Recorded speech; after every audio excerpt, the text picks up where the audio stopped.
Hello everyone, welcome back to my channel. It's me, Dr. Shivani Gupta. I'm an Ayurvedic practitioner and I teach all about how we can use Ayurveda and holistic health to improve our overall health and well-being.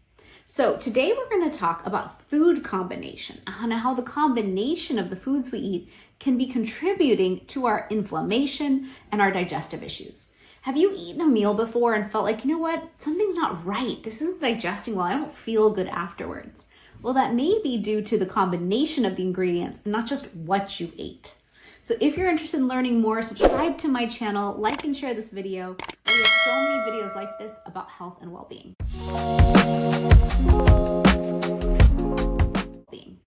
So first, in Ayurveda, let me dive into what Ayurveda is. It's an ancient system of health and holistic healing from India that's over 5,000 years old. And in Ayurveda, we taught about Agni, or the digestive force that exists to help you digest your food, process it, get all the nutrients out of it effectively, and then eliminate waste. The thing is, so many of us have Agni or digestion being off, and then we're not digesting our food properly and we're not getting the benefits. Happens, we produce something called ama or toxins, and this toxin buildup that happens in our body accumulates and leads to chronic inflammation. Chronic inflammation is this root cause of so many of the diseases that we struggle with. And so by fixing digestion, we can fix inflammation in our own system. So when it comes to understanding this, with Agni and digestive fire, food combinations really matter. Why? Because we have different digestive enzymes that come out to help us process our food. Sometimes the digestive enzymes are coming out for cooked food versus raw food. Sometimes those digestive enzymes are needing to come out for an alkaline environment or a more acidic environment and treat those foods very differently. And so understanding that is actually the key to helping you know which foods are compatible and which foods aren't. And Ayurveda is known for teaching us about how to eat and when to eat, but also this combination of what to eat. So let's dive into the foods that you should not mix. So from Ayurveda, the number one food you shouldn't mix with anything else is fruit. Fruit is it's thought to be digested so fast in the system that because it's going to go through fast, if we're going to eat it with any other food, like grains, dairy, protein, or meat, that combination of food that takes a long time to process alongside fruit isn't a good combo because the fruit will digest so fast, it's going to cause gas and fermentation in the system. Same thing with melons. If you eat melons, those digest so fast, you never want to eat those with a meal. So anytime you see melon on a buffet at a hotel, leave it alone and don't touch it because you know you're going to eat a big meal and that melon is not going to help you and you're not going to feel good afterwards. That was number 2. Number 3 is honey. Honey is an ingredient from Ayurveda that we teach is better in its natural form, and when we heat it, we're changing its properties. So by taking honey in its raw natural form or in room temperature water, that's the best. If you love honey in your tea, like I do, then make sure your tea gets to your drinking temperature and then add it at the end. It's not meant to be boiled in hot dishes and hot beverages and things like that. Then number 4, milk and sour fruit. So many of us are used to making that morning protein shake. Many people are still adding regular cow's milk to the shake. Many have switched to nut milks, but that's an interesting place for food combination to go the wrong way. So when you're adding milk to your shake, don't add any sour fruit. Strawberry, oranges, these are actually acidic foods and you're putting it with milk and then it causes a curdling effect. And that's what causes gas and indigestion and bloat after you have that shake. So keep milk and sour fruit separate. If you're gonna have milk and you want the sweetness of fruit, you can add dates or you can add raisins to get that benefit. Then we talk about dairy and fish. Dairy and fish are not meant to be combined because dairy is considered a whole heavy food unto itself and it's warming. And the fish, actually the milk is cooling and the fish is warming. And so that combination cancels each other out. Finding those two, you're causing your body to not have the correct digestive enzymes to process and digest that food. Next up is cooked and raw food. So many of us will make a bowl and we'll have the raw ingredients right alongside those cooked ingredients. And Ayurveda teaches us, no, these are completely different digestive enzymes that have to come out to play for the raw to be processed properly for us, and then the cooked to be processed properly.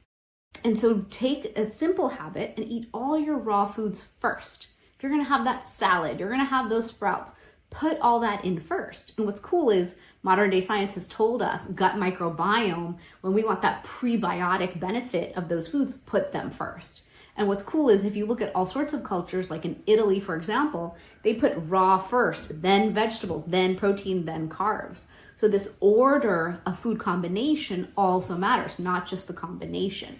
So raw first, and then you can pull out those cooked foods that are easier to digest, and the right enzymes and digestive enzymes will come out to play to process that cooked food for you. And lastly, let's talk about proteins and starches. This one I find the toughest because we're in modern day times where we're talking about getting 100 grams per person in per day. So we're eating a lot of protein in our day, but based on the protein diet that you're on, or the diet in general, when you're having protein, Ayurveda teaches us not to combine our protein with our starches. So for example, let's say you went to a steakhouse dinner. Steak with mashed potatoes is not a good combination. We teach that having your protein with a non-starchy vegetable is ideal. And when you go to have your starches, you can have that with a healthy fat or vegetables. So maybe try to portion your meal that way, getting that protein in first and the carbs later, because the carbs are faster to digest. And we don't want that sitting on top of a heavy meal because it's causing fermentation, gas, bloating, all the issues that we don't want to have in Ayurveda. And then again, going over order of foods, raw, then vegetables. That's that prebiotic effect. Then your protein. And then lastly, carbs or sugar is part of what we teach as food combination. And so all of this contributes to helping you produce less ama or toxins in the system. Those toxins create a residue in the body that's basically causing havoc and it's causing disturbances. And that's what leads to inflammation. So many of us are struggling with inflammation in our bodies. We don't understand why our cholesterol is high, everything is off, blood sugar's off. And so contributing to this simple task, just making this task of food combination different in your life, can lead to less inflammation in your system overall. So it's important to note that these different principles have been tested in Ayurveda for centuries. Ayurveda has already seen that these work, but modern day science is still evolving. Modern day science is proving that food order matters and that some combinations matter, but we're still watching that science evolve. So take the time to try this out for yourself.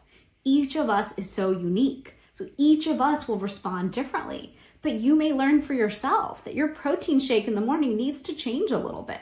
Maybe that dairy with fruit is a horrible combination for you. And slowly making these food compatibility changes will shift your digestion, which will shift your toxic burden, which will shift your inflammation, and that will support your overall health. So make these changes and comment below with different food combinations that you have tried and that you have learned have really worked well or not worked well for you, so we can all support each other. I love responding to comments, so definitely comment below and let me know how these simple changes affect you and your overall health. Please like and share this video with anyone who you can think of who's having those digestive issues and needs a new approach that'll help them. So many of us are struggling with digestive fire, and my goal is for all of us to create the shifts we need to have that digestive fire and Agni we want to have more energy and more vitality. So until next time, stay healthy, and I'll see you in the next video.